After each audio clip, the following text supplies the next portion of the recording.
The old house creaked and groaned around Maya like a dying beast.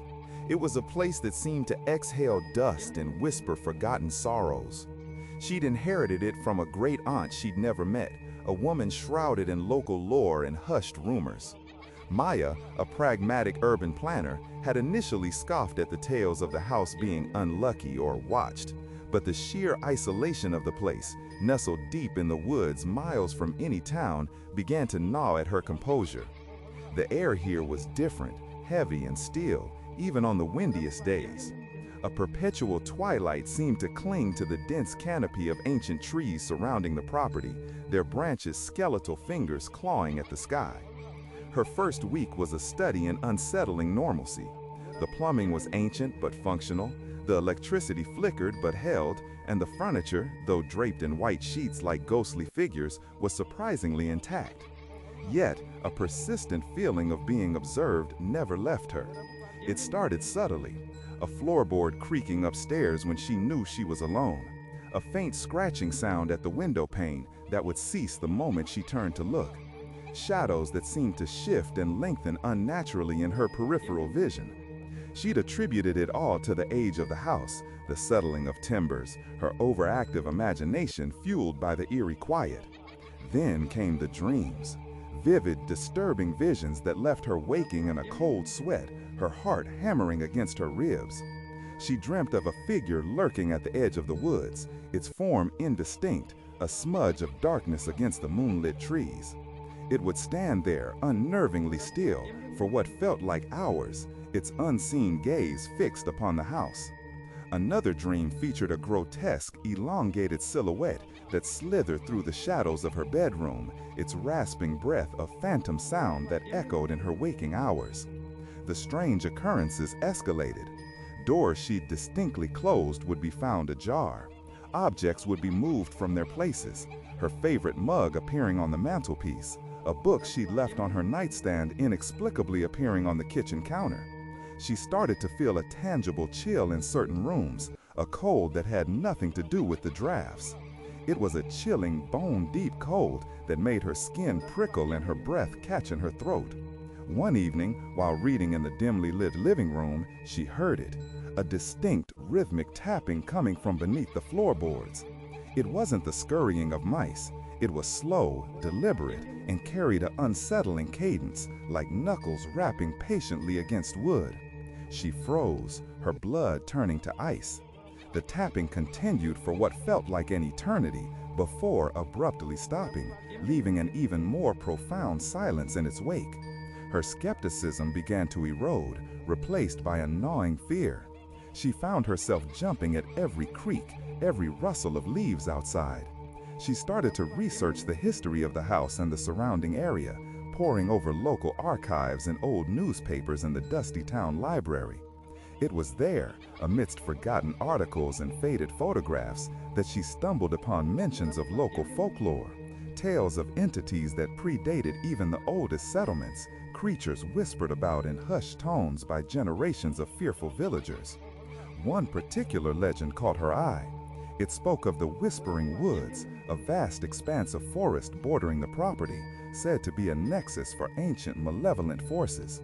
The stories were fragmented, often dismissed as superstition, but they spoke of creatures that fed on fear, beings that could manipulate perception, and entities that haunted the liminal spaces between worlds. The more she read, the more the seemingly random events in the house began to align with these ancient tales. Her research led her to an obscure anthropological text detailing mythologies from across the globe. It spoke of various cryptids and folkloric beings, and as she read the descriptions, a cold dread began to settle in her stomach. The text wasn't just academic.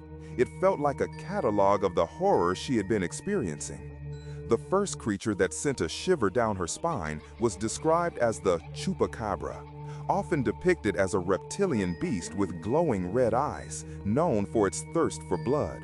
Maya had initially dismissed the local whispers about cattle mutilations in nearby farms, but the chilling detail of the creature's predatory nature, its ability to drain the life force from its victims, resonated with the feeling of being drained, of a subtle depletion of her own vitality that she had been experiencing. She recalled seeing fleeting glimpses of something dark and fast-moving at the edge of her vision when she'd gone for walks near the tree line, something that moved with unnatural speed and agility. The persistent feeling of a cold, piercing gaze, like those glowing red eyes, was something she had felt many times when she thought she was alone. Then her attention was drawn to the banshee. The text described it as a spectral figure, a woman wailing a mournful cry that foretold death. Maya had heard faint, unidentifiable sounds on particularly still nights, sounds that resembled distant, sorrowful keening. She had always chalked it up to the wind or the creaking of the old house, but the folklore painted a picture of a harbinger of doom, a supernatural entity whose presence was a death knell. The emotional weight of the sounds, the profound sadness and despair they evoked, was something that had been a constant undercurrent in her experience of the house, a feeling of pervasive melancholy that clung to her like damp air. The Wendigo captured her attention next. This creature, born of greed and cannibalism in Native American lore, was described as an emaciated, monstrous entity with an insatiable hunger for human flesh. The text spoke of its ability to mimic human voices, to lure its victims into the desolate wilderness. Maya shuddered, recalling a dream where she'd heard her name whispered from the depths of the woods, a voice that was eerily like her own, but distorted, laced with a chilling hunger.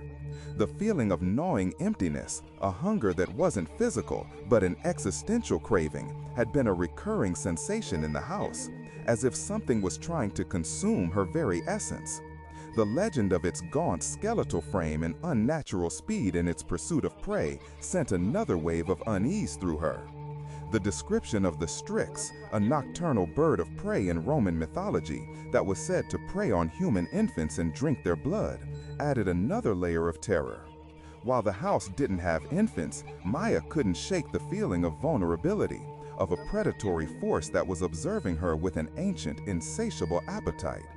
She had found strange, dark feathers scattered around the property, feathers that were unlike any bird she knew, and their presence, coupled with the myth of the Strix's bloodlust, felt like a sinister omen. The Yeti, or abominable snowman, while often associated with snowy mountains, was also described in some tales as a territorial and aggressive creature, capable of immense strength and stealth. The image of a hulking, shadowed figure moving silently through the dense undergrowth, its presence marked only by unseen disturbances, began to solidify in her mind. She had felt the ground tremble slightly on a few occasions, a subtle tremor that seemed too localized to be natural, and the unnerving feeling of immense unseen power watching her from the darkness of the forest. The ghoul from Arabian folklore, a shape-shifting desert dweller that preyed on travelers and consumed human flesh, added a particularly disturbing element. The idea of a creature that could masquerade as something else, that could blend in and observe from the shadows, fed into her growing paranoia. She'd seen fleeting shapes in the trees that seemed to shift and change, almost as if they were attempting to mimic the surrounding foliage, only to vanish when she tried to focus on them. The description of its ability to dig up graves and feast on the dead was a grim, unsettling parallel to the house's own dark history and the feeling of decay that permeated the air. Finally, the chilling tales of the Manananggal, a creature from Philippine mythology, a vampiric, shape-shifting being that could detach its upper torso and fly with bat-like wings in search of prey, particularly pregnant women and newborns, sent a visceral wave of horror through her. While the specifics of the myth might not directly apply, the underlying terror of a segmented predatory entity capable of unnatural locomotion and a horrific thirst mirrored the uncanny movements and unsettling sounds she had been experiencing. The sensation of something unseen, something with a disturbing, disjointed presence moving above her in the darkness of the night, the rustling sounds that seemed to originate from the roof became terrifyingly clear. The culmination of her research and the escalating supernatural events led to the night that would forever be etched in her memory. A storm had rolled in, the wind howling like a tormented soul, and the old house groaned under its fury. Maya, armed with a flickering flashlight and a growing sense of dread, decided to investigate a persistent scratching sound coming from the attic. The attic was a dark, cramped space filled with the musty scent of decay and forgotten lives. Dust motes danced in the beam of her flashlight, creating an ethereal, unsettling tableau. As she shined the light around, she saw it. Not a single creature, but a convergence. In the furthest corner, partially obscured by cobwebs and shadows, was a form that defied easy description. It was gaunt, skeletal, its limbs unnaturally long and jointed, a clear echo of the Wendigo. From its back, she could discern the faint outline of leathery wings, reminiscent of the Mananango. Its eyes, glinting with an unnatural red luminescence, seemed to fix upon her with the predatory intensity of the chupacabra. A low, guttural growl, a sound that seemed to vibrate in her very bones, emanated from its throat, a sound that hinted at the insatiable hunger of the ghoul and the primal ferocity of the yeti. Then, from the rafters above, a high-pitched, mournful wail pierced through the storm, a chilling lament that resonated with the folklore of the banshee. And with that wail, she saw a fleeting, shadowy figure, bird-like and sinister, descend from the darkness, its presence evoking the bloodthirsty nature of the Strix. Maya's breath hitched in her throat. The air grew frigid, the shadows coalesced, and the scratching sound intensified, not just from the corner, but from all around her, as if the very walls of the attic were alive and clawing. She felt a profound sense of being trapped, of being the sole focus of these ancient, malevolent entities. The dreams, the whispers, the unexplained occurrences, they weren't random. They were manifestations, explorations, warnings. The house wasn't just old, it was a gateway, a place where the veil between worlds thinned, and these creatures, these ancient horrors, found purchase. She didn't scream, she couldn't. Fear had stolen her voice, leaving only a raw, primal terror. The red eyes in the darkness seemed to bore into her soul, promising an end that was not peaceful, but a slow, agonizing consumption. The wailing intensified, a symphony of despair and dread. The scratching grew louder, closer. The fragmented descriptions from her research had coalesced into a single horrifying reality. She understood then that these weren't just stories, they were ancient truths whispered down through generations, truths that had found her in this isolated house at this opportune moment. Maya turned and fled, stumbling down the creaking stairs, her heart a frantic drumbeat against her ribs. Storm outside seemed to mirror the tempest raging within her. She burst out of the front door, not bothering with a coat, and ran blindly into the raging storm, the wind tearing at her clothes, the rain lashing her face. She didn't look back. She couldn't. Behind her, she imagined the attic door creaking open further, the red eyes watching her departure, the mournful wail echoing in the wind, a promise that she was now marked, that the woods and the creatures that dwelled within them would always remember her.